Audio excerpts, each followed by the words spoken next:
यदि बीज नहीं बीजा तो आत्मा रूपी खेत की गुड़ाई अर्थात तैयारी करना व्यर्थ हुआ। कहने का अभिप्राय यह है कि इनसे आपको ज्ञान होगा। किनसे? शास्त्रों से। हिंदू, मुस्लिम, सिख, ईसाई, कोई भी साधु संत महात्मा महापुरुष जिन्होंने बड़े बड़े ये ग्रंथ लिखे हैं, उन ग्रंथों को पढ़ने से हमें केवल ज्ञान होगा, ज्ञान। कहने का अभिप्राय यह है कि इनसे आपको ज्ञान होगा जो कि आवश्यक है, परंतु पूर्ण गुरु द्वारा नाम उपदेश लेना अर्थात बीज बीजना भी अति आवश्यक है। नाम भी वही जपना होगा जो कि गुरु नानक साहिब ने जपा, गरीबदास साहिब ने जपा, धर्मदास साहिब आदि संतों ने जपा। इसके अतिरिक्त अन्य नामों से जीव की मुक्ति नहीं होगी।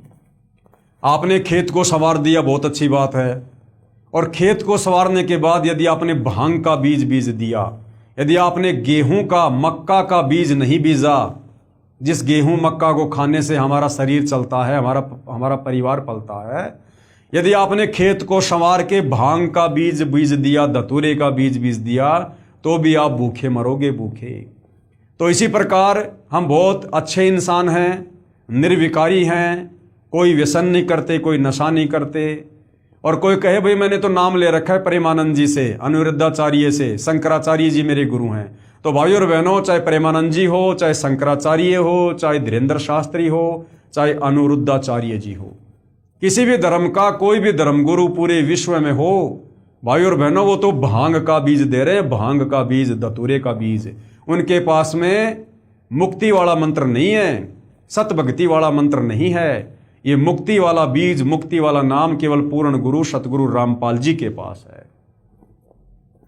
इसलिए आप सभी ने नाम उपदेश लेकर अपना भक्ति रूपी धन जोड़ना प्रारंभ करना चाहिए, और अन्य सभी को भी बताना चाहिए, जितना जल्दी हो सके उतना जल्दी, चूंकि न जाने कब और किस समय इस शरीर का पूरा होने का समय आ जाए, क्योंकि मिट्टी का पुतला है भाइयों और बहनों।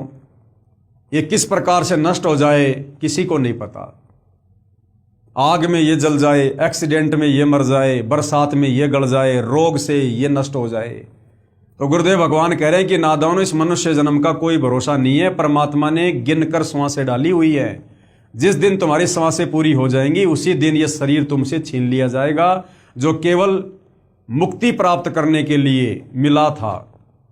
तो भाइयों और बहनों, अति शीघ्र यदि आपको सतगुरु रामपाल जी के द्वारा दिया गया शास्त्र अनुकूल ज्ञान समझ में आ रहा है, तो आप अति शीघ्र इस ज्ञान को समझकर सतगुरु रामपाल जी से उपदेश लेकर और अपना भक्ति धन जोड़ना प्रारंभ करें, जिस भक्ति धन से हम इस काल का कर्जा उतारेंगे और सतलोक में, सचखंड में हमारे को स्थायी निवास प्राप्त होगा।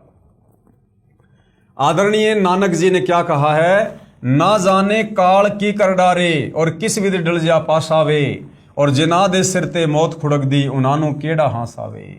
नानक जी कहते हैं कि भाई ये जो काल बली है ना, ये ब्रह्मा विष्णु महेश का पिता, 21 ब्रह्मांड का नकली भगवान, ये ना जाने कब क्या कर दे, क्या आपत्ति आ जाए, क्या प्राकृतिक आपदा आ जाए, क्या घटना घटित हो जाए और ये तुम्हारा शरीर तुम्हारे से छीन लिया जाए। ना जाने काल की कर डारे किस विधि डल जा पासावे, और जिनाते सिर ते मौत खुड़क दी उनानु केड़ा हंसावे। जिस व्यक्ति के सिर के ऊपर कच्चे धागे से नंगी तलवार लटका दी जाए, उस व्यक्ति को हंसी सौपन में नहीं आ सकती, उसको नींद सौपन में नहीं आ सकती, चिंता बनी रहेगी।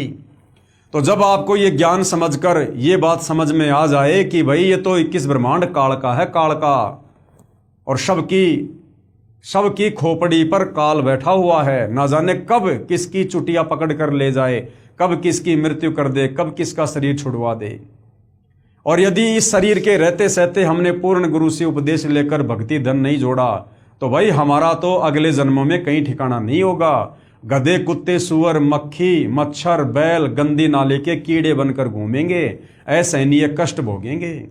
तो कहते हैं उन आत्माओं को फिर चिंता बन जाती है जिनको ज्ञान समझ में आ जाता है, और वो आत्माएं अति शीघ्र पूर्ण गुरु से उपदेश लेकर भक्ति मार्ग पर लग जाती है।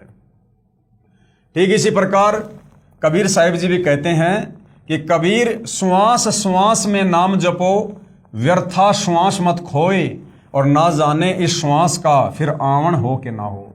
कि नादानो, ये जो गिनती की श्वासें परमात्मा ने तुम्हें दी हैं, इन श्वासों में पूर्ण गुरु से मंत्र लेकर उसका जाप करो, सुमरण करो, सतनाम का सुमरण करो, ना जाने ये श्वासें तुम्हारी कब और किस समय छीन ली जाएं, कब तुम्हारी श्वासें पूरी हो जाएं, उसके बाद फिर तुम्हें सुमरण का मौका नहीं मिलेगा, तुम्हें भक्ति धन जोड़ने का मौका नहीं मिलेगा।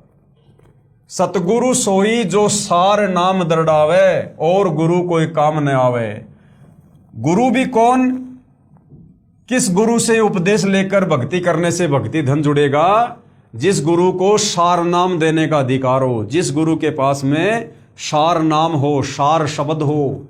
कहते हैं और गुरु कोई काम नहीं आएगा, चाहे कितना बड़ा आचार्य शंकराचार्य क्यों ना हो, चाहे कितना लंबा नाम क्यों ना दे दे मनमुखी। सार नाम बिन पुरुष द्रोही। जिस गुरु के पास में सार नाम नहीं है, मुक्ति का नाम नहीं है, वो भगवान का द्रोही है, वो परमात्मा का द्रोही है।